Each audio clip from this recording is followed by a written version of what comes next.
Hi, class. I got a question from one of your classmates about co-cultures, asking me to go into a bit more depth explaining what they are, especially explaining what is the difference between a co-culture and just culture, right? The word culture, as you've already studied and learned, hopefully this week, is a complicated one, right? It means a lot of things. Our culture is how we internally process what is happening in the world. It's how we understand. Really, everything is informed through culture. So that's a big topic.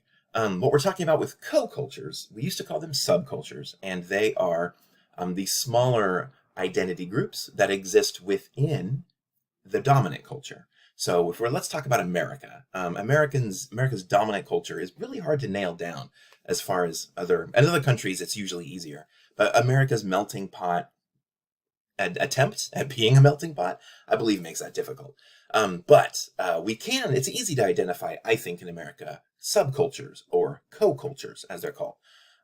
There's a lot of them, and they could be ethnic. They could be, like a nationality. Maybe Canadians living here in America would probably still consider themselves Canadian. Maybe they still see that as part of their identity, so they would be part of the Canadian co-culture, even though they're in America.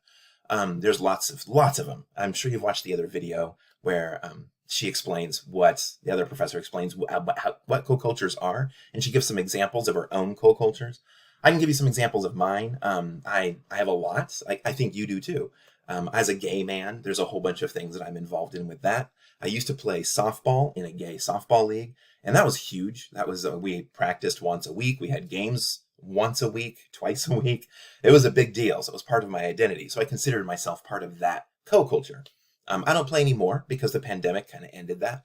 So it's no longer a co-culture that I'm part of. I still consider myself part of the gay co-culture, but again, that's only if I consider it part of my identity. So what I want you to tell us in your essay is to think of a co-culture that you are involved in. But the difference between this and just a culture is I do not want you to write about being an American, right?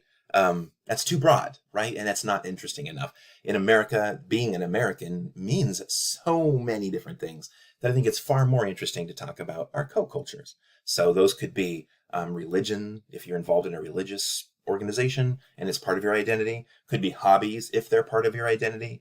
Could be lots of things. But lots of things also aren't, right? Like, for example, let's think here. I like playing video games a lot on my Xbox, but do I consider myself part of the gamer culture, co-culture? That's tricky. That's a hard one for me to answer. In fact, I'd have to think quite a while because I only play games casually here and there and with friends, like when there's a social hangout. By myself, not very much. So am I a gamer? I don't think I would consider myself a gamer, but maybe I would. It depends on the day. So what about you, right? That's the question for you is what's a co-culture you really truly identify yourself as part of?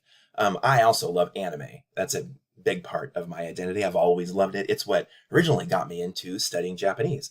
And I ended up living in Japan for a while and teaching English over there. So all of that is something I can talk about. I could talk about being part of a co-culture of people who love Japan.